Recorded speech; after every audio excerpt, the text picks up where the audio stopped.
What's up, Hello, guys? everybody. How's it going? Welcome back to the EGF Championship Series. We're back again. This is Barza Journey, and we also have Z minus here. What's up, And everybody? yeah, we're gonna go into Niagara University and George Washington University. So first up for Niagara, we have mbrocc12, and I believe he plays Terry. And for George Washington, we have Justin. And I believe, yeah, we have Justin. So we're gonna see the characters. Oh, okay. Oh, mbrocc was PT. Oh, okay. Okay, so mbrocc, yeah, okay, so we have mbrocc12 coming out with the PT, and then we have Justin with the Bowser, and already Justin's coming out swinging, like Yes, certainly swinging. yeah, and this is definitely a matchup where somebody SD in the first couple of seconds of the game. Pretty unfortunate. And yeah, pretty unfortunate stuff actually. But I was gonna say, like, this is definitely a matchup where Squirtle can overwhelm heavier characters, but Bowser is such a powerhouse that he can kind of mitigate that. But right now it just seems like mbrocc is gonna try to run with this momentum coming out in this first stock. Yeah, let's see if Justin can pull this back. That was a really unfortunate SD. I'm not exactly sure what happened there, but yeah, I do notice that sometimes where they kind of mess up the recovery. Ooh, okay. Up there. Yes, sir. Yeah, don't do that. So yeah, so sometimes when Pokemon trainers like to switch, to mix up, even use it as an air dodge. But in that situation, just that kind of read that pretty clearly. And right now, he has mbrocc at the ledge, and it feels like he has a lot of emotional advantage right now. Yeah, certainly. And we're seeing a lot of those niche upbeats out of shield. We're seeing some good confidence here. And ooh, okay. Taking that stock pretty solid. Yeah, let's see what mbrocc can do to close this out. Yeah, mbrocc right now is just trying to get back on the proper footing. Justin right now is just pressing his advantage pretty well. Hasn't really got hit by any like the crazy Ivysaur combos that you usually see. Yeah, and just countering at a disadvantage is doing pretty well right now.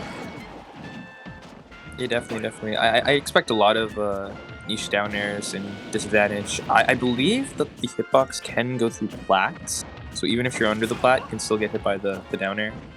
Oh yeah, I think it's very scary. Yeah, down air is pretty wild move. Yeah, but right now, Justin's actually probably one straight back here away of taking his first game. And we got the back throw. Now let's see, is he gonna go for the forward air? Oh no! Hello? You know what happened? Can we get a replay on that? Maybe I'm guessing the 2-frame was a little bit too intimidating, and tried to find a way to evade that. Maybe it was just a miss. Wow, what happened? Oh, what? They hold down?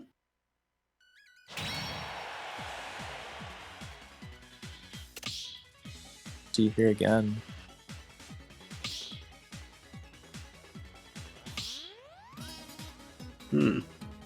So it seems like Ivysaur just can't grab when they're past the ledge. Pretty weird stuff. Yeah, pretty weird stuff. I usually see tether characters kind of just hit the ledge in that situation and tether back up, because you can't really get 2-framed as a tether character. Right.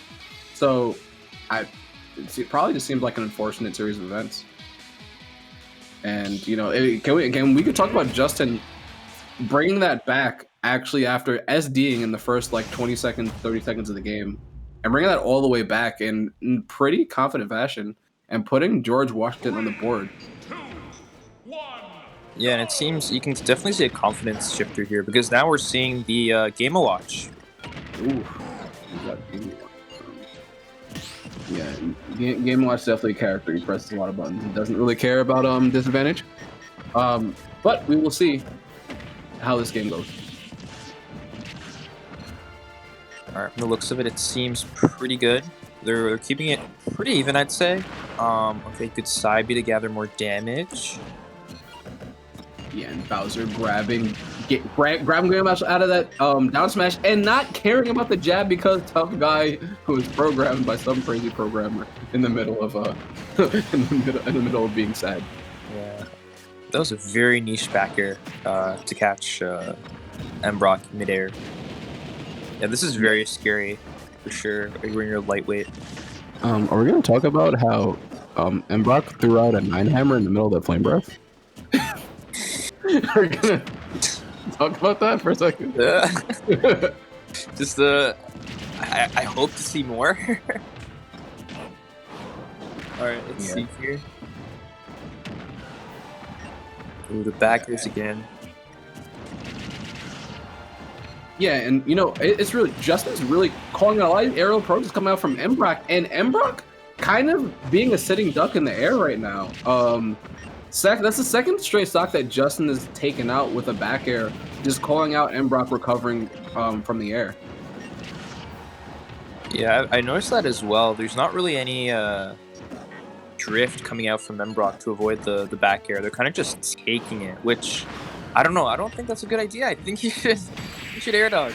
I think you should. Oh no! Oh.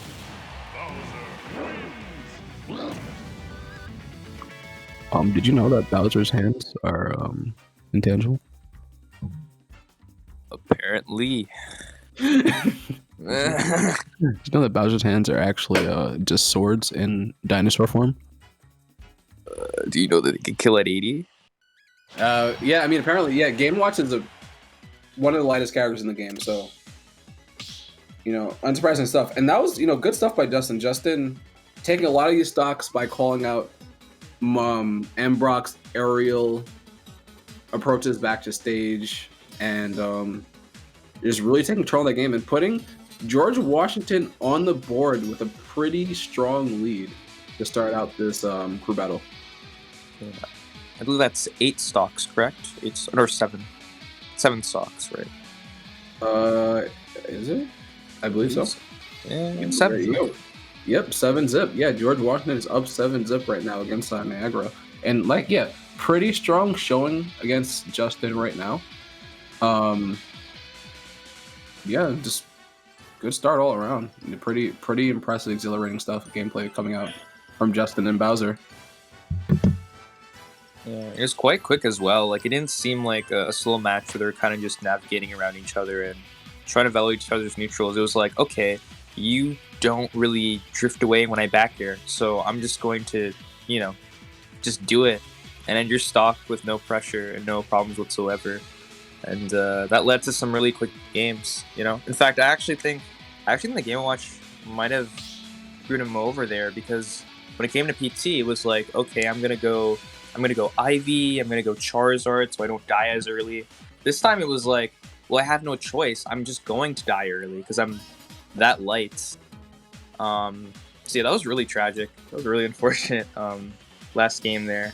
But yeah, good stuff to Justin for sure.